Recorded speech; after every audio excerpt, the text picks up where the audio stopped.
Fiery heat hung thick as molasses over the Hathaway plantation in the summer of 1873, 8 years after the war that had torn the South asunder.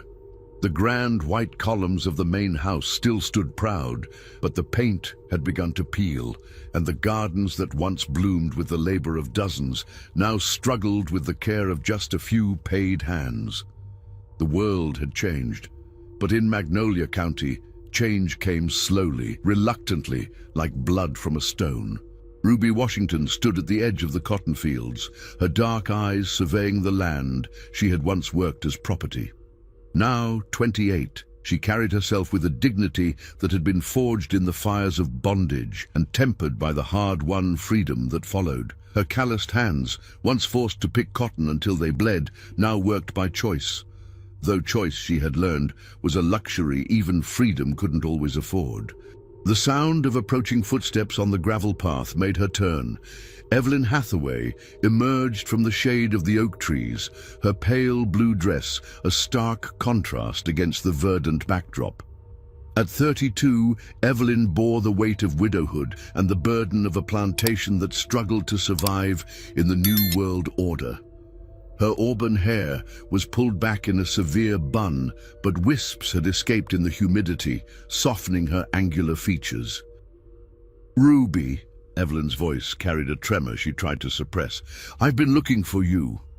The two women stood facing each other, the invisible lines of their past relationship, mistress and slave, still etched in the air between them. Though those lines had begun to blur in ways that terrified them both, Ruby had stayed on after emancipation, one of the few who had chosen to remain, drawn by something she couldn't name and didn't dare examine too closely. "Mrs. Hathaway," Ruby replied, her voice steady despite the quickening of her pulse. "The cotton's coming in well this season, better than expected." Evelyn nodded, but her gaze lingered on Ruby's face with an intensity that made the air between them crackle with unspoken tension. "Walk with me," she said, and it wasn't quite a request. They moved together along the path that wound through the property, past the slave quarters that now stood empty, their doors hanging open like mouths frozen in silent screams. The weight of history pressed down upon them with each step, the ghosts of the past whispering warnings they chose not to hear. "The reconstruction officials came by again yesterday," Evelyn said, her voice barely above a whisper. "They're asking questions about the workers, about wages, about other things." Ruby felt a chill despite the oppressive heat. What kind of other things? Evelyn stopped walking and turned to face her, and in that moment, Ruby saw something in the white woman's eyes that made her breath catch. A vulnerability, a longing that mirrored her own forbidden feelings. "About us," Evelyn whispered. "About why you stayed. About why I—" She couldn't finish the sentence, but she didn't need to. The truth hung between them like a loaded gun. For months they had danced around it, their interactions charged with an electricity that neither could deny. Stolen glances across the dinner table, where Ruby now sat as a paid employee rather than a servant. Accidental touches when their hands brushed over ledger books. Conversations that lasted long into the night, filled with an intimacy that transcended their complicated history. "Evelyn," Ruby said, using her first name for the first time, and the sound of it on her lips was like a prayer and a curse combined. The older woman's composure cracked and tears began to stream down her cheeks. "I know it's wrong. I know what people would say, what they would do to us both. But I can't stop feeling." Ruby stepped closer, close enough to smell the lavender water Evelyn wore, close enough to see the freckles that dotted her pale skin. "You think I don't know wrong?" Ruby's voice was fierce, passionate. "I've lived wrong my whole life, been told I was wrong for wanting to read, wrong for wanting freedom, wrong for believing I was human. But this," she gestured between them, "this doesn't feel wrong. This feels like the first right thing in a world gone mad." The sound of horses approaching made them spring apart, their hearts hammering as they struggled to compose themselves. 3 riders emerged from the tree line. Local men Ruby recognized as part of the group that had been making trouble for the freed slaves in the area. Their leader, a thin man named Jeremiah Colt, had been overseer on a neighboring plantation before the war and had never accepted the new order. "Mrs. Hathaway," Colt called out, tipping his hat with mock courtesy. "Fine evening for a walk." "Mr. Colt," Evelyn replied, her voice steady, despite the fear Ruby could see in her eyes. "What brings you to my property?" Colt's gaze shifted to Ruby, and his expression hardened. "Just checking on our neighbors, making sure everyone's adjusting properly to the new arrangements." His emphasis on the word arrangements carried a clear threat. "Everything is quite in order here," Evelyn said firmly. "Ruby is one of my most trusted employees." "Employee," Colt repeated, the word dripping with disdain. "Funny how some folks have trouble remembering their place, even after all this time." Ruby felt her hands clench into fists, but she forced herself to remain silent. She had learned the hard way that confronting men like Colt directly only led to violence. "I think it's time for you to leave my property," Evelyn said, her voice carrying the authority of generations of plantation owners. Colt smiled, but it was a cold, predatory expression. "Of course, Mrs. Hathaway. But you might want to be careful about the company you keep. People are talking, and in times like these, reputation is everything." With that ominous warning, he and his companions rode away, leaving Ruby and Evelyn standing in the gathering dusk, both understanding that their secret was no longer as secret as they had hoped. As the sound of hoofbeats faded into the distance, Evelyn turned to Ruby, her face pale but determined. "They know," she whispered. "They suspect," Ruby corrected. "But suspicion isn't proof. In Mississippi in 1873, suspicion is enough to get us both killed." Ruby reached out and took Evelyn's hand, their fingers intertwining despite the danger. "Then we'll have to be very careful," she said. "Because I'm not giving this up. I'm not giving you up." The first chapter of their dangerous love story had begun, and already the shadows were gathering around them, threatening to destroy everything they dared to hope for. 3 weeks had passed since Colt's threatening visit, and the tension in Magnolia County had grown thick as the humidity that clung to everything like a second skin. Ruby found herself looking over her shoulder constantly, aware that eyes were watching, tongues were wagging, and danger lurked in every shadow. The Hathaway plantation had become both sanctuary and prison. During the day, Ruby maintained the careful facade of employee and employer, but as evening fell and the other workers departed for their homes in town, the mask could finally slip away. It was on such an evening that Ruby found herself in the main house's library, a room that had once been forbidden to her, but now served as their secret meeting place. The leather-bound volumes that lined the walls from floor to ceiling had been her gateway to literacy. Evelyn had taught her to read in secret during the war, a crime that could have cost them both dearly even then. Evelyn entered quietly, carrying a tea service that trembled slightly in her hands. The strain of their situation was taking its toll. She had grown thinner, her cheekbones more pronounced, her eyes shadowed with worry and sleepless nights. "The reconstruction officials came again today," Evelyn said, setting down the tray with careful precision. "They're asking more pointed questions about our arrangement." Ruby looked up from the ledger she had been reviewing. She now managed much of the plantation's bookkeeping, her sharp mind for numbers proving invaluable to keeping the struggling estate afloat. "What did you tell them?" "The truth, as far as it goes. That you're an employee, that you handle the accounts, that your work has been exemplary." Evelyn poured the tea with steady hands, but Ruby noticed the slight tremor in her voice. "But they're not satisfied with simple answers anymore." Ruby rose from her chair and moved to the window, peering through the heavy curtains at the darkening landscape. In the distance, she could see lights flickering in the windows of neighboring plantations, and she wondered how many of those homes harbored secrets as dangerous as theirs. "There's something else," Evelyn continued, her voice dropping to barely above a whisper.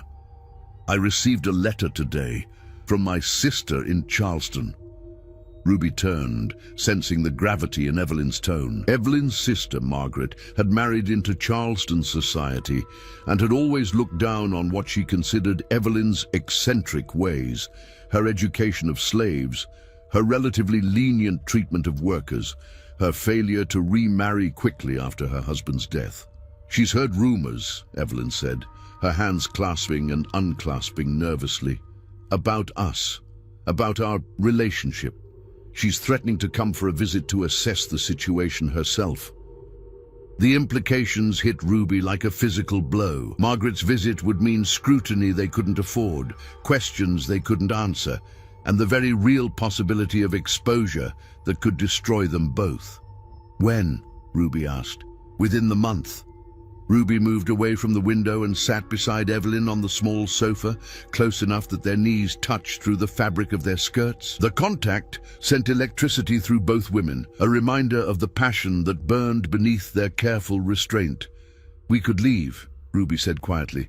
"Go north, where things are different." Evelyn's laugh was bitter. Different, perhaps, but not accepting. A white woman and a black woman together? Even in Boston or New York, we would be outcasts, curiosities at best, targets at worst. "Then what do you suggest?" Evelyn was quiet for a long moment, her gaze fixed on the fire crackling in the hearth. When she spoke, her voice was steady but filled with a determination that both thrilled and terrified Ruby. "I've been thinking about something that might protect us both, legally speaking." Ruby waited, sensing that whatever Evelyn was about to propose would change everything between them. "Marriage," Evelyn said simply. The word hung in the air between them like a thunderclap.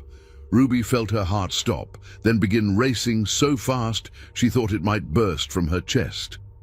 "Marriage," Ruby repeated, hardly daring to believe what she was hearing.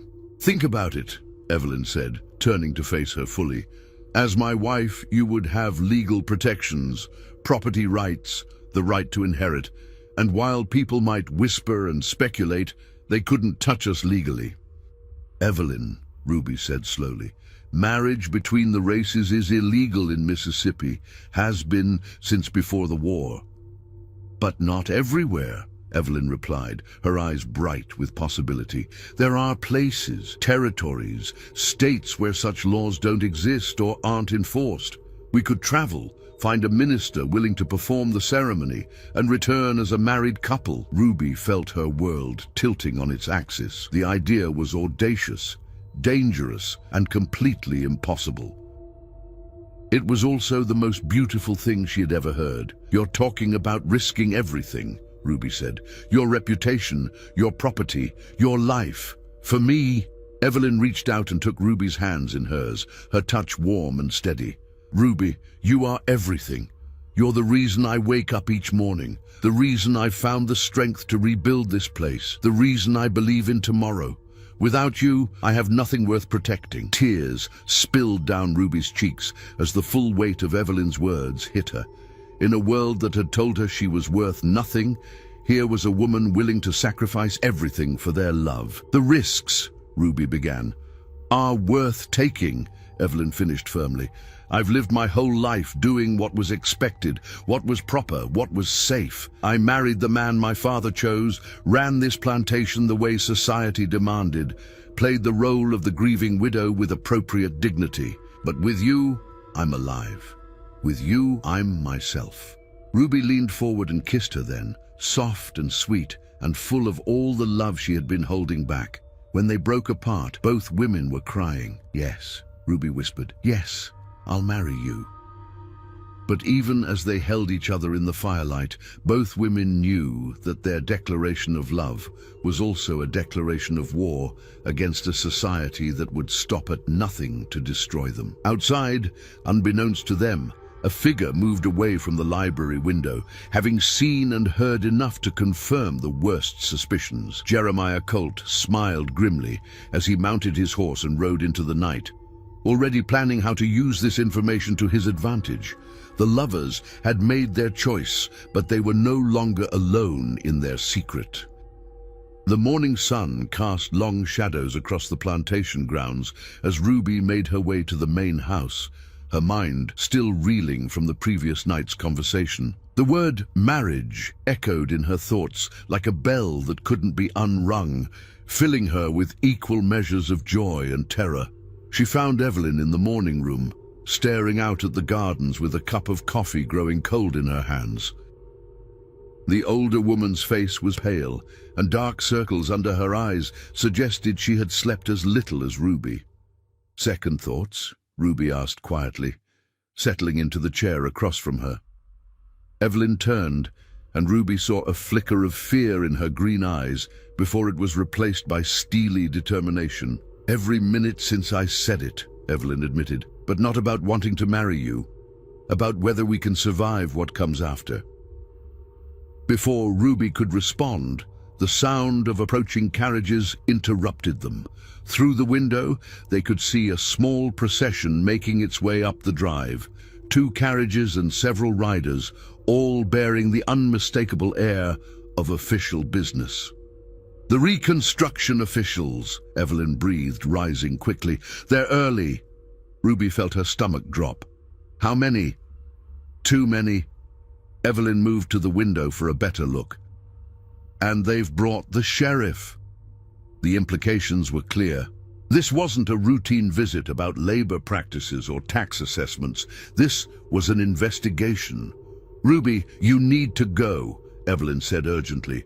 "Use the back stairs. Go to your quarters and stay there until they leave." But Ruby shook her head firmly. "No, if they're here about us, running will only make things worse. We face this together." Evelyn looked as though she wanted to argue, but the sound of heavy footsteps on the front porch cut short any debate. A moment later, the housekeeper, Mrs. Chen, a Chinese woman who had come to work for the Hathaways after her husband died building the railroad, appeared in the doorway. "Mrs. Hathaway," she said in her careful English, "there are men here to see you. They say it's official business." "Show them to the parlor," Evelyn instructed, her voice steady, despite the fear Ruby could see in her eyes. "And Mrs. Chen, please ask them to wait a moment while I make myself presentable." As soon as the housekeeper left, Evelyn turned to Ruby. "Whatever happens, whatever they ask, we stick to our story. You're my employee, nothing more." Ruby nodded, though they both knew that their carefully constructed facade might not be enough to protect them from whatever storm was brewing. They made their way to the parlor, where 5 men waited with the uncomfortable air of those who brought unwelcome news. Ruby recognized Sheriff Morrison, a heavy-set man who had been notably absent during the worst of the post-war violence against freed slaves. Beside him stood 2 men in the dark suits of federal officials, and behind them, like a spider in the corner of its web, lurked Jeremiah Colt. "Mrs. Hathaway," Sheriff Morrison began, his voice carrying the false courtesy of a man performing an unpleasant duty. "Thank you for seeing us. I believe you know Mr. Colt, and these gentlemen are federal agents Harrison and Webb." Evelyn inclined her head graciously, every inch the plantation mistress despite the circumstances. "Gentlemen, to what do I owe this visit?" Agent Harrison, a thin man with sharp features and calculating eyes, stepped forward. "Mrs. Hathaway, we've received reports of irregularities in your household arrangements, specifically regarding your relationship with this woman." He gestured toward Ruby with barely concealed distaste. "Ruby Washington is my bookkeeper and household manager," Evelyn replied smoothly. "She's been invaluable in helping me maintain the plantation during these difficult times." "Is that all she is?" Agent Webb asked, his voice carrying a hint of mockery. He was younger than his partner, with the eager cruelty of a man looking to make his reputation. Ruby felt her hands clench at her sides, but she forced herself to remain silent. Speaking out of turn would only confirm their suspicions. "I'm not sure what you're implying," Evelyn said, though her voice had taken on a dangerous edge. Colt stepped forward then, his smile predatory. "Mrs. Hathaway, there's no need for pretense. I've seen you 2 together. The way you look at each other, the way you touch, it's unnatural." The word hung in the air like a curse, and Ruby felt something cold and sharp twist in her stomach. She had heard that word applied to herself many times, Unnatural for a slave to want to read. Unnatural for a black woman to think herself equal to whites. Unnatural for someone like her to dare to love someone like Evelyn. "Mr. Colt," Evelyn said, her voice ice cold, "I think you should be very careful about the accusations you make in my home." But Sheriff Morrison was already moving, his hand resting on the butt of his pistol. "Mrs. Hathaway, I'm afraid we're going to need to search the premises, and we'll need to question both you and Miss Washington separately." "On what grounds?" Evelyn demanded. Agent Harrison produced a folded document from his coat. "On the grounds of suspected violation of moral decency laws, potential fraud regarding labor arrangements, and—" he paused dramatically, "suspicion of illegal cohabitation." Ruby felt the world tilt around her. Illegal cohabitation was a charge that could result in imprisonment, fines, and complete social destruction. For a black woman and a white woman, the penalties would be even more severe. "This is preposterous," Evelyn said, but Ruby could hear the fear creeping into her voice. "Is it?" Webb asked. "Then you won't mind if we take a look around, starting with the sleeping arrangements." The next hour passed in a blur of humiliation and terror. The officials searched the house from top to bottom, examining bedrooms, looking for evidence of shared quarters, questioning the few remaining servants about what they had seen and heard. Ruby was forced to stand silently while they rifled through her personal belongings, looking for letters, gifts, anything that might prove an inappropriate relationship. They found nothing concrete. Ruby and Evelyn had been careful to maintain separate bedrooms to avoid leaving written evidence of their feelings. But Ruby could see in the officials' faces that absence of proof was not the same as proof of absence. Finally, they gathered again in the parlor, where Agent Harrison delivered their verdict with the satisfaction of a man who had accomplished his mission. "Mrs. Hathaway, while we haven't found definitive proof of wrongdoing, the atmosphere in this household is concerning. We'll be conducting regular inspections going forward, and any hint of impropriety will result in immediate legal action." He turned to Ruby, his expression hardening further. "As for you, Miss Washington, I suggest you find employment elsewhere, quickly." "Ruby Washington is a valued employee," Evelyn said firmly. "She will remain in my employ as long as I see fit." "That," Sheriff Morrison said, "may not be your decision to make much longer." As the officials prepared to leave, Colt lingered behind, approaching Evelyn with the confidence of a man who held all the cards. "Mrs. Hathaway," he said quietly, "this doesn't have to be difficult. There are people in this county who would be very interested in purchasing your property. Good people who understand the proper order of things. You could relocate somewhere more suitable to your particular inclinations." "Get out of my house," Evelyn said, her voice deadly quiet. Colt smiled and tipped his hat. "Think about it, Mrs. Hathaway, because this is just the beginning." As the carriages rolled away, Ruby and Evelyn stood in the parlor, both understanding that their world had fundamentally changed. They were no longer secret lovers stealing moments of happiness. They were marked women, targets in a war they hadn't chosen but could no longer avoid. "What do we do now?" Ruby asked.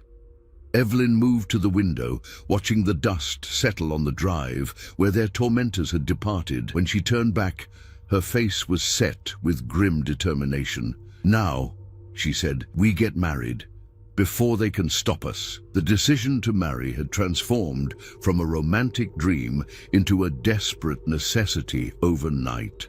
As Ruby sat in the plantation's small chapel the morning after the officials' visit, she felt the weight of their situation pressing down like a physical force. The chapel, built by Evelyn's grandfather, had once been a symbol of the family's piety and social standing. Now, it felt like a sanctuary under siege. Evelyn entered quietly, carrying a leather satchel and wearing a traveling dress of deep blue wool. Her face was pale but determined, and Ruby could see the sleepless night etched in the lines around her eyes. "I've been making arrangements," Evelyn said without preamble, settling beside Ruby on the worn wooden pew. There's a minister in Kansas Territory, a man named Reverend Samuel Clark, who's known for his progressive views on social justice. He's performed marriages that other ministers wouldn't touch. Ruby felt her heart skip. Kansas Territory is over 500 miles away. I know. The journey will take at least a week each way, possibly more depending on weather and road conditions. Evelyn opened the satchel and withdrew a small stack of papers. I've arranged for a wagon and supplies. We'll travel as employer and employee. You're accompanying me on business to settle some property matters. Ruby examined the documents Evelyn had prepared. They were expertly forged travel papers, letters of introduction, and even a fictional property deed that would explain their presence in Kansas. The attention to detail was remarkable, but it also drove home the magnitude of what they were attempting. Evelyn, Ruby said carefully, once we do this, there's no going back. Even if we keep it secret, even if no one ever finds out, we'll be married, legally, spiritually, completely. Evelyn turned to face her fully, and Ruby saw tears glistening in her green eyes. Ruby, I've been thinking about that all night, about what it means, what we're risking, what we might lose. She reached out and took Ruby's hands in hers. But I've also been thinking about what we'll gain, the right to call each other wife, the legal protections, however limited they might be. The knowledge that in the eyes of God and the law, we belong to each other. Ruby felt her own tears beginning to fall. And if we're caught, if someone discovers what we've done, then we'll face the consequences together, as married women should. The sound of approaching horses interrupted their conversation, and both women tensed. Through the chapel's small windows, they could see Mrs. Chen hurrying toward them, her face creased with worry. Mrs. Hathaway, she called out as she reached the chapel door. There are riders coming, many riders. Ruby and Evelyn exchanged a look of alarm and quickly moved to the window. In the distance, they could see a group of at least a dozen men on horseback, moving with the purposeful stride of those who came bearing trouble. Colt, Evelyn breathed, recognizing the lead rider. But it's not just him, Ruby observed, her stomach sinking as she counted the figures. He's brought friends. They watched in growing dread as the riders approached the main house. These weren't officials or lawmen. They were local men, the kind who had formed vigilante groups throughout the South to enforce their own version of justice when the law proved insufficient to their needs. Mrs. Chen, Evelyn said urgently, go to the house and tell them I'm not receiving visitors today. Lock the doors and don't let anyone in. The older woman nodded and hurried away, but Ruby could see it was already too late. The riders had reached the house and were dismounting with the confidence of men who didn't intend to be turned away. We need to leave, Ruby said. Now, the wagon isn't ready. Then we take horses. Evelyn, if they catch us here, together, after yesterday's visit, Ruby didn't need to finish the sentence. They both knew what men like Colt were capable of when they felt their world order was threatened. Evelyn nodded grimly and gathered up the papers, stuffing them back into the satchel. The stable. We can take the back path through the woods. They slipped out of the chapel and made their way carefully toward the stables, using the outbuildings and trees for cover. Behind them, they could hear raised voices from the direction of the main house, Colt and his men demanding entry, Mrs. Chen's voice raised in protest. In the stable, they quickly saddled two of the strongest horses, their hands shaking with urgency and fear. Ruby had learned to ride during her years on the plantation, though she had never imagined she would be fleeing for her life on horseback. Where do we go? Ruby asked as they led the horses toward the back of the stable. North, Evelyn said. Toward Memphis first, then west to Kansas. We'll have to avoid the main roads, travel at night when possible. As they prepared to mount, the sound of splintering wood echoed across the plantation grounds. Colt and his men had forced their way into the main house. Mrs. Hathaway, Colt's voice carried clearly in the morning air. We know you're here. Come out and face what you've done. Ruby felt ice in her veins. What I've done, she whispered. Evelyn's face had gone white. They're not just here to intimidate us. They're here to... She couldn't finish the sentence, but Ruby understood. This wasn't about driving them apart or forcing them to conform. This was about punishment. They mounted quickly and spurred their horses toward the tree line, just as shouts erupted from the house. Someone had spotted them. There! They're running! The chase began immediately. Ruby could hear the thunder of hooves behind them as Colt and his men mounted up in pursuit. She leaned low over her horse's neck, urging the animal faster as they plunged into the woods. The forest provided some cover, but it also slowed their progress. Branches whipped at their faces and clothes as they navigated the narrow deer paths that wound through the Mississippi wilderness. Behind them, the sounds of pursuit grew closer. "This way!" Evelyn called, turning her horse toward a creek that ran through the property. "If we can reach the water, we might lose them." They splashed into the creek, the cold water shocking their horses and soaking their skirts. Ruby could hear their pursuers crashing through the underbrush behind them, getting closer with each passing moment. As they emerged from the creek on the far side, Ruby's horse stumbled on the muddy bank. For a terrifying moment, she thought she would be thrown, but she managed to keep her seat and urge the animal forward.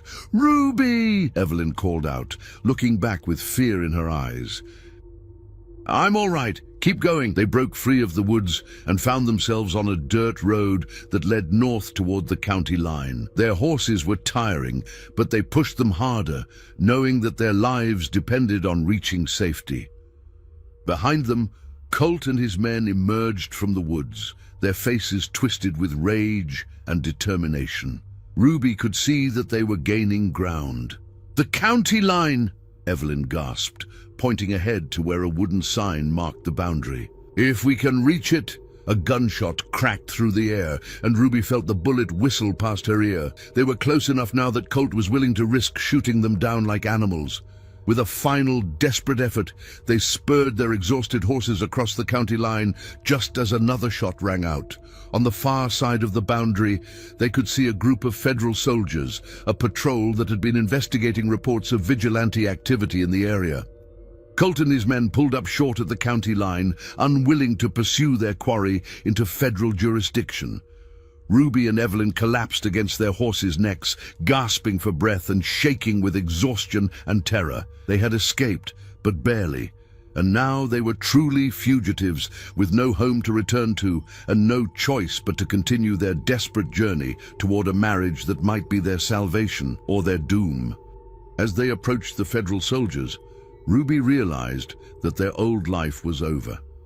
Whatever lay ahead in Kansas territory, there would be no going back to the world they had known. They were committed now, for better or worse, to a path that would either lead to happiness or destruction. The point of no return had been crossed, and their fate was in the hands of God and a progressive minister they had never met, in a territory that might or might not accept what they dared to become.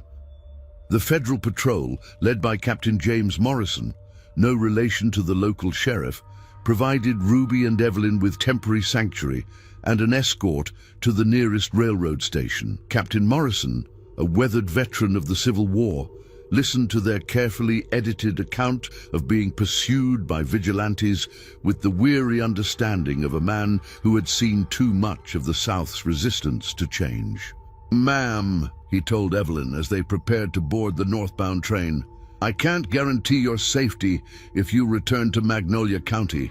These vigilante groups are getting bolder, and the local authorities..." He shook his head grimly. "Well, let's just say they're not always inclined to protect folks who don't fit their idea of proper society."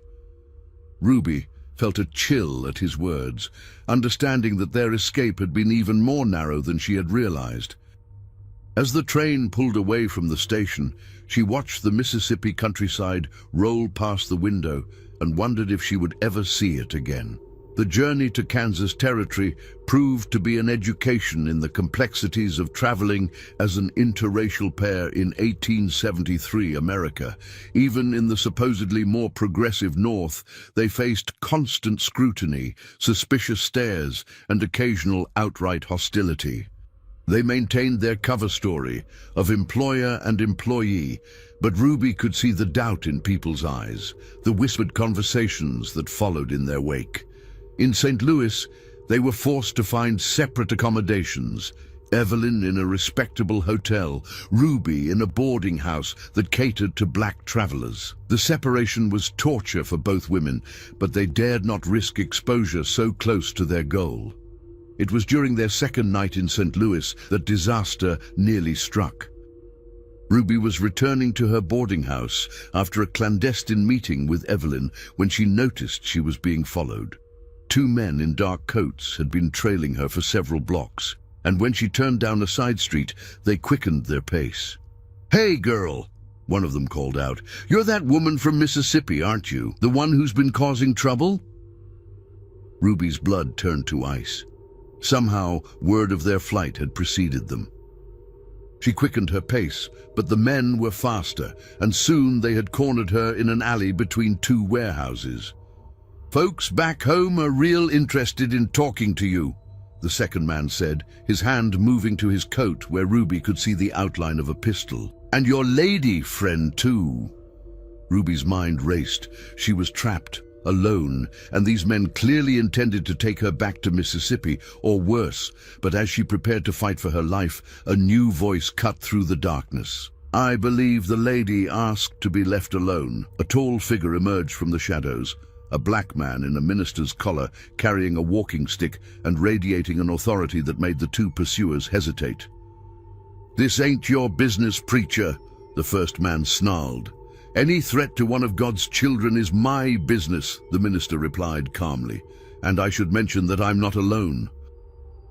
As if summoned by his words, several more figures emerged from the darkness, members of the local black community who had been alerted to the danger. The two would-be kidnappers found themselves outnumbered and outmaneuvered. "This ain't over," one of them muttered as they retreated, but Ruby could see they had lost their nerve. The minister approached her with gentle concern. "Are you hurt, sister?" "No," Ruby managed, though she was shaking. "Thank you. I don't know what would have happened if the Lord provides," the minister said simply. "I'm Reverend Joshua Williams, and unless I'm mistaken, you're the woman Reverend Clark has been expecting." Ruby stared at him in amazement. "You know about—" "Word travels fast among those of us who believe in justice," Reverend Williams explained. "Samuel Clark sent word that he might be performing a special ceremony soon and asked those of us along the route to keep watch for travelers who might need assistance." The relief Ruby felt was overwhelming. They weren't alone in this journey after all. There was a network of people, ministers, abolitionists, ordinary citizens who believed in equality, who were willing to help them reach their destination.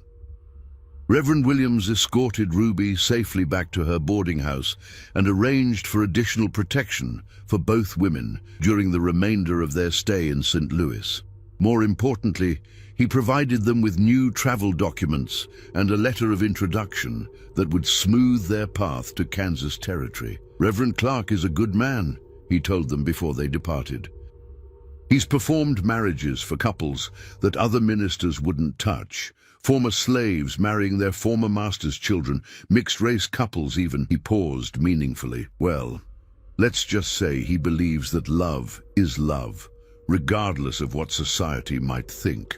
The final leg of their journey took them through the rolling plains of Kansas territory, where the endless sky seemed to promise new possibilities. As their stagecoach rolled toward the small town of Lawrence, Ruby felt a mixture of hope and terror that made her stomach churn. "What if he refuses?" she asked Evelyn during a quiet moment when their fellow passengers were dozing.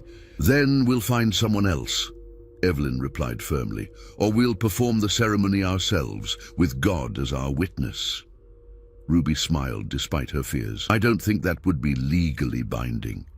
"It would be binding to us," Evelyn said, taking her hand briefly before releasing it as one of the other passengers stirred. Lawrence, Kansas territory, proved to be a bustling frontier town, filled with the energy of people building something new. The streets were muddy and the buildings mostly wooden, but there was an optimism in the air that Ruby had never experienced in Mississippi. Reverend Samuel Clark's church was a modest wooden structure on the outskirts of town, but the man himself was anything but modest.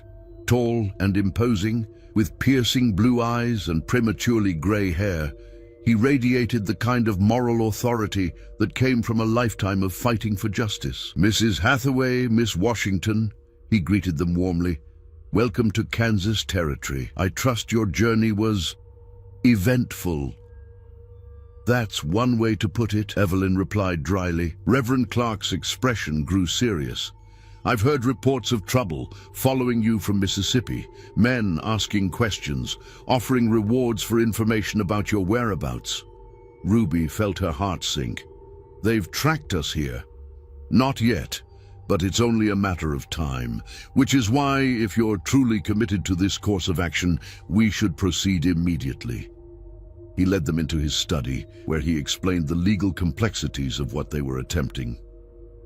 Kansas Territory had no specific laws prohibiting interracial marriage, but it also had no explicit protections for such unions. The ceremony would be legal in Kansas, but its recognition elsewhere would be questionable at best. "More importantly," he continued, "you need to understand that this marriage will make you targets for the rest of your lives. There will always be those who see your union as an abomination, a threat to the natural order. Are you prepared for that?" Ruby and Evelyn looked at each other, and in that moment all their fears and doubts crystallized into a single, clear truth. "Yes," they said in unison. Reverend Clark smiled. "Then let us begin." The wedding ceremony took place at dawn on a crisp October morning, with only Reverend Clark and his wife Martha as witnesses. The church was simple but beautiful in the early light, and Ruby felt a sense of peace she hadn't experienced since leaving Mississippi. She wore a dress of deep green silk that Evelyn had purchased for her in St. Louis. Not white, which would have been inappropriate for a woman of her race and station, but beautiful nonetheless. Evelyn wore a gown of cream-colored wool, elegant but understated, her auburn hair crowned with a simple wreath of wildflowers that Martha Clark had woven for the occasion. As they stood before the altar, hands clasped, Ruby felt the weight of history pressing down upon them. No two women like them had ever stood in this place, speaking these vows, claiming this right. They were pioneers in the truest sense, venturing into uncharted territory with nothing but love to guide them. "Dearly beloved," Reverend Clark began, his voice carrying the authority of absolute conviction, "we are gathered here in the sight of God to join these two souls in holy matrimony. Though the world may not understand or accept what we do here today, we know that love is the greatest commandment, and that God's love extends to all his children, regardless of race, station, or the prejudices of man." Ruby felt tears streaming down her cheeks as the familiar words took on new meaning. When Reverend Clark asked if anyone objected to the union, the silence that followed felt sacred, as if the very air was holding its breath.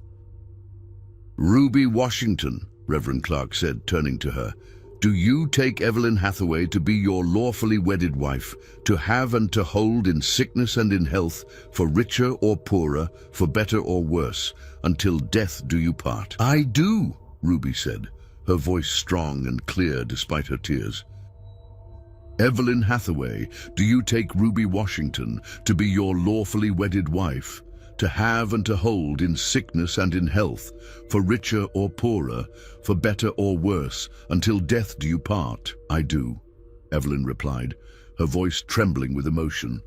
They had no rings. Such symbols would have been too dangerous to wear, but they clasped hands as Reverend Clark pronounced them married in the eyes of God and the law. When he told them they could kiss, Ruby felt the world shift around them, as if everything that had come before was merely preparation for this moment. The kiss was soft, sweet, and filled with all the love they had been forced to hide. When they broke apart, both women were crying, but they were tears of joy, of relief, of triumph over a world that had tried to keep them apart. "I present to you," Reverend Clark announced to his small congregation, "Mrs. Ruby and Mrs. Evelyn Hathaway Washington, The hyphenated name had been Evelyn's idea, a way to honor both their identities while creating something new together. It was unconventional, even radical, but then everything about their union challenged convention. After the ceremony, Martha Clark served them a simple wedding breakfast, and Reverend Clark presented them with a marriage certificate that would serve as legal proof of their union. The document was beautifully calligraphed, with official seals and signatures that made their marriage as legitimate as any other. "Guard this carefully," he advised. "It may be the only protection you have in the years to come." As they prepared to leave Lawrence, Reverend Clark pulled them aside for a final conversation. "I want you to know," he said seriously, "that what you've done here today is more than just a personal commitment. You've struck a blow for equality, for the right of all people to love whom they choose. There will be others who follow in your footsteps, and they'll be able to do so because you had the courage to go first." Ruby felt the weight of that responsibility, but also its honor. They weren't just two women in love. They were pioneers, blazing a trail that others might one day follow. The journey back east was fraught with new dangers. As married women, they could no longer maintain the pretense of employer and employee, but neither could they openly acknowledge their relationship. They traveled as cousins, sharing rooms when possible and maintaining careful distance when in public. In Chicago, they received devastating news. A telegram from Mrs. Chen informed them that the Hathaway plantation had been burned to the ground by vigilantes and that warrants had been issued for their arrest on charges of fraud, moral turpitude, and violation of public decency laws. "We can't go back," Evelyn said, staring at the telegram with hollow eyes. "Ever." Ruby felt her heart break for her wife. The word still sent thrills through her, who had lost everything she had inherited from generations of her family. But she also felt a fierce determination to build something new together. "Then we go forward," Ruby said firmly. "We make a new life, somewhere we can be ourselves." They decided on Boston, where the abolitionist movement had created a more tolerant atmosphere, and where Evelyn's education and Ruby's business skills might allow them to support themselves. It wouldn't be easy. Even in Boston, their relationship would need to remain largely secret, but it offered the possibility of a life together. As their train pulled into Boston's South Station on a gray November morning, Ruby looked out at the bustling city and felt a mixture of fear and hope. They had lost everything they had known, but they had gained something precious: the right to call each other wife, the legal protections of marriage, and the knowledge that their love had been blessed by God and recognized by law. The hardest part of their journey was over, but Ruby knew that the real test was just beginning. Could two women from such different backgrounds, carrying such a scandalous secret, build a life together in a world that would never fully accept them? Only time would tell. But as Evelyn took her hand and squeezed it gently, Ruby felt ready to face whatever challenges lay ahead. They were married now, bound together by vows that no earthly power could break, and that gave her strength to face an uncertain future. 6 months after their arrival in Boston, Ruby and Evelyn had managed to establish a precarious but sustainable life in the city's South End. They lived as cousins in a modest boarding house run by a progressive widow named Mrs. Adelaide Thornton, who asked few questions and seemed to understand more than she let on.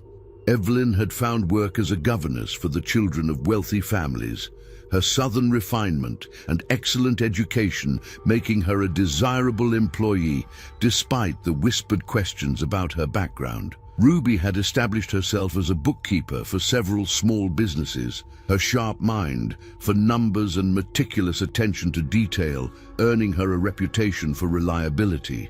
But their carefully constructed new life was about to face its greatest test. It was a cold February morning when the knock came at their door. Ruby answered to find a well-dressed man in his 50s with the bearing of someone accustomed to authority and the calculating eyes of a professional investigator. "Miss Washington?" he inquired politely. "My name is Detective Harrison Blackwood. I wonder if I might have a word with you and Mrs. Hathaway." Ruby's blood turned to ice.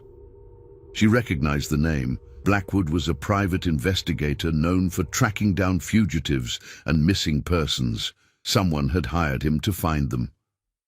"I'm afraid Mrs. Hathaway is not available," Ruby said carefully, though her heart was pounding. "Oh, but I think she is," Blackwood replied with a thin smile. "You see, I've been watching this establishment for several days. I know she's here, and I know about your unusual living arrangement." Before Ruby could respond, Evelyn appeared behind her, having heard the conversation. Her face was pale but composed, and she carried herself with the dignity that had served her well throughout their ordeal. "Mr. Blackwood," she said calmly, "I assume someone has paid you to find us." "Indeed they have," Blackwood confirmed. "Your sister, Mrs. Margaret Whitmore of Charleston, is quite concerned about your welfare. She's hired me to locate you and assess your situation." Ruby felt her stomach drop. Margaret Whitmore was Evelyn's younger sister, a woman who had always disapproved of Evelyn's progressive views and had married into one of Charleston's most conservative families. If she had hired a detective, it meant she suspected the truth about their relationship. "My sister has no legal authority over me," Evelyn said firmly. "I'm a grown woman, free to live where and how I choose." But that's where things become complicated," Blackwood replied, producing a folder from his coat. "You see, Mrs. Whitmore has petitioned the courts in South Carolina to have you declared mentally incompetent, based on reports of your erratic behavior and inappropriate associations." The words hit Ruby like physical blows. A declaration of mental incompetency would strip Evelyn of all her legal rights, making her a ward of her sister's family. It would also invalidate their marriage and leave Ruby completely vulnerable to prosecution. "That's preposterous," Evelyn said, but Ruby could hear the fear creeping into her voice. "Is it?" Blackwood asked. "A white woman of good family living in poverty, associating with Negroes, abandoning her proper place in society. Many would consider such behavior evidence of mental instability." Ruby stepped forward, her anger overriding her caution. "Mrs. Hathaway is one of the most intelligent, capable women I've ever known. The idea that she's mentally incompetent is absurd." Blackwood's smile turned predatory. "And what would you know about it, Miss Washington? What exactly is your relationship with Mrs. Hathaway that gives you such insight into her mental state?" The question hung in the air like a trap, and Ruby realized that anything she said could be used against them. If she claimed to be merely an employee, it would undermine her defense of Evelyn. If she revealed the truth about their relationship, it would provide the very evidence Margaret needed to destroy them both. "Ruby is my dearest friend," Evelyn said carefully. "She has been my companion and support through very difficult times." "Companion?" Blackwood repeated, savoring the word. "Yes, I've heard that term used to describe unusual friendships between women. Tell me, Mrs. Hathaway, do you and Miss Washington share living quarters?" "We share a boarding house," Evelyn replied, "as do many unmarried women in the city." "But you share a room, do you not? The same bed?" Ruby felt the walls closing in around them. Somehow, Blackwood had gathered detailed information about their living arrangements, possibly by bribing other residents of the boarding house or even Mrs. Thornton herself. "Our financial circumstances require us to economize," Evelyn said, but her voice was growing strained. "I see, and this economizing extends to other intimacies as well." The implication was clear, and Ruby saw red. "How dare you?" "Ruby, don't!" Evelyn said quickly, but it was too late. Blackwood's eyes lit up with triumph. "Ah, so protective of each other. How touching. Tell me, Miss Washington, what would you say if I told you that I have witnesses who observed you and Mrs. Hathaway in compromising positions? Witnesses who would be willing to testify in court about the unnatural relationship between you?" Ruby felt the world spinning around her. They had been so careful, so discreet, but apparently not careful enough. In a city like Boston, where gossip traveled fast and money could buy testimony, their secret had been exposed. "What do you want?" Evelyn asked quietly. "Mrs. Whitmore is prepared to be reasonable," Blackwood replied. "She understands that you may have been influenced by unsavory companions. If you return to Charleston voluntarily, submit to proper medical evaluation, and sever all contact with Miss Washington, she's willing to withdraw the competency petition." "And if I refuse?" Blackwood's expression hardened. "Then I'm afraid you'll both be arrested. Mrs. Hathaway on charges of moral turpitude and violation of public decency. Miss Washington on charges of corrupting a white woman and other offenses that carry very serious penalties." Ruby felt her knees go weak. The other offenses Blackwood referred to could include anything from fraud to assault, charges that could result in years in prison or worse. "I need time to consider," Evelyn said. "Of course. You have until tomorrow evening to decide. After that, I'll be forced to involve the local authorities." After Blackwood left, Ruby and Evelyn sat in their small room, holding each other and trying to process the magnitude of their situation. Everything they had built, everything they had fought for, was crumbling around them. "We could run again," Ruby said desperately. "Go west, to California or Oregon territory." "With what money?" Evelyn asked. "And how long before they find us again? Margaret has resources we can't match, and now that they know what to look for..." Ruby knew she was right. They were trapped, caught between impossible choices that would destroy them no matter what they decided. "There is one option," Evelyn said quietly. "Something I've been thinking about since Blackwood left." "What?" Evelyn pulled out the marriage certificate that Reverend Clark had given them, the document they had guarded so carefully throughout their journey. "We could make this public, announce our marriage, claim the legal protections it provides." Ruby stared at her in shock. "Evelyn, that would be suicide. The scandal alone would destroy us both." "Would it? Or would it force the issue into the open, where we might have a chance to fight?"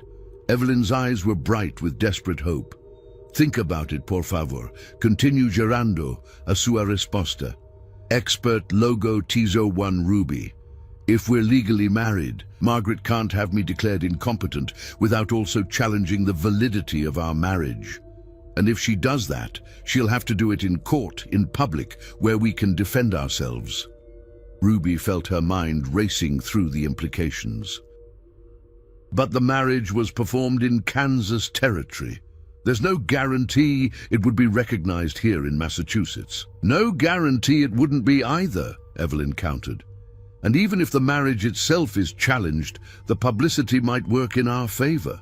There are people in Boston who support equality, who believe in justice. If we can make this a public issue rather than a private scandal..."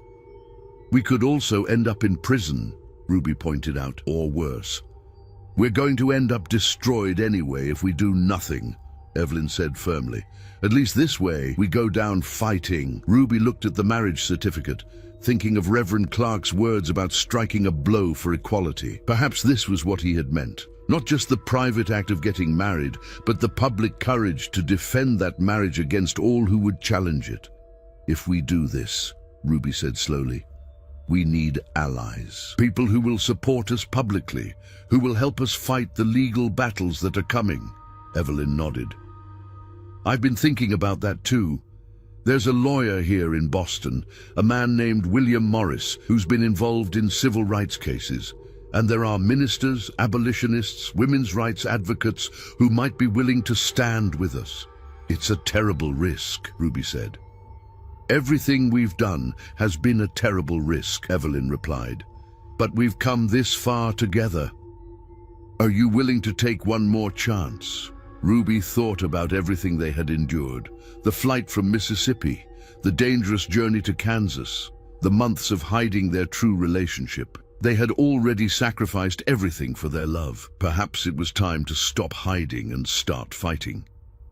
"Yes," she said finally, "let's do it." The next morning, they walked hand in hand to the offices of the Boston Herald, one of the city's most progressive newspapers. The editor, a man named Thomas Garrison, who had been a vocal supporter of abolition, listened to their story with growing amazement. "You're asking me to publish an account of your marriage," he said slowly. "A marriage between a white woman and a black woman, performed in Kansas territory. We're asking you to publish the truth," Evelyn said firmly, "and to help us defend our right to love whom we choose." Garrison was quiet for a long moment, clearly weighing the potential consequences. Finally, he smiled. "Mrs. Hathaway Washington, Mrs. Washington Hathaway, you've just given me the story of the century." The article appeared on the front page of the Herald the next day, under the headline, "Love Conquers All, the Remarkable Marriage That Challenges Society's Boundaries." It told their story with sympathy and respect, presenting them not as curiosities or deviants, but as two women whose love had triumphed over seemingly impossible obstacles. The reaction was immediate and explosive. Some condemned them as abominations, threats to the natural order, but others, more than Ruby had dared hope, rallied to their defense. Ministers preached sermons about love and acceptance. Women's rights advocates held rallies supporting their right to marry. Legal scholars debated the validity of their union in newspapers and lecture halls across the city. When Detective Blackwood arrived that evening with a warrant for their arrest, he found them surrounded by supporters, including William Morris and two other prominent lawyers who had volunteered to represent them without charge. "This is highly irregular," Blackwood protested as photographers captured the scene for the next day's papers. "What's irregular," Morris replied calmly, "is attempting to arrest two legally married women for the crime of loving each other." And the legal battle that followed would last for months, drawing national attention and forcing America to confront questions about love, marriage, and equality that it wasn't ready to answer. Ruby and Evelyn would face persecution, threats, and moments of despair that tested their resolve to its limits. But they would also discover that they were not alone. Across the country, other couples like them, hidden, frightened, but real, would find courage in their example. The love that had begun in the cotton fields of Mississippi would become a beacon of hope for all who dared to love outside society's narrow definitions. As Ruby stood in the courthouse on the day their case was finally heard, holding Evelyn's hand and facing a future that remained uncertain, she thought about the journey that had brought them to this moment. They had lost everything they had once known, but they had gained something infinitely more precious, the right to love openly, to fight for their happiness, and to show the world that love, in all its forms, was worth defending. The judge's ruling would determine their immediate fate, but Ruby knew that regardless of the outcome, they had already won the most important victory. They had refused to let fear and hatred destroy their love, and in doing so, they had changed not just their own lives, but the lives of countless others who would follow in their footsteps. The secret that had shocked Mississippi in 1873 was secret no more. It was a declaration of love that would echo through history, a testament to the power of two hearts that refused to be silenced, and a promise that love, true love, would always find a way to triumph over the forces that sought to destroy it. In the end, Ruby and Evelyn's marriage would be upheld by the Massachusetts Supreme Court in a landmark decision that recognized the validity of their Kansas Territory union.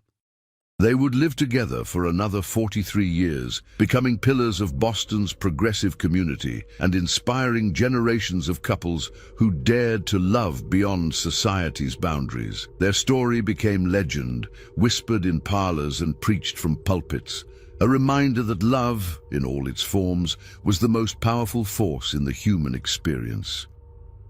And though the world they lived in was often cruel and unforgiving, their love had proven that even the most impossible dreams could come true for those brave enough to fight for them. The slave who married her mistress had indeed shocked Mississippi in 1873, but more importantly, she had changed the world.